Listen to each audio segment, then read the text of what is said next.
Dit is mijn zoontje. Hij heeft dit opgelopen in Suriname. En nu mag hij ook niet naar school. Want hij heeft nu zeg maar voorjaarsvakantie. En eigenlijk zou hij maandag beginnen, maar de dokter van de school heeft gezegd van dat hij dan voorlopig thuis moet blijven.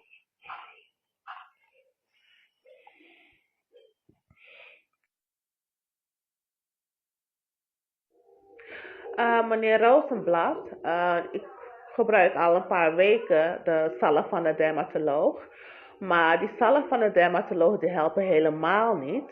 Maar die spullen die ik van u heb gekregen, u ziet hier, het werkt wel bij mijn zoontje. Dus het begint echt te helpen en zijn haren beginnen ook een beetje te groeien. Dus ik ben u zo dankbaar voor uw spullen die u voor mijn zoontje heeft gestuurd. En het helpt echt. Kijk, Malen Rozenblad heeft me echt goed geholpen, want zijn haren beginnen weer te groeien. Ziet u?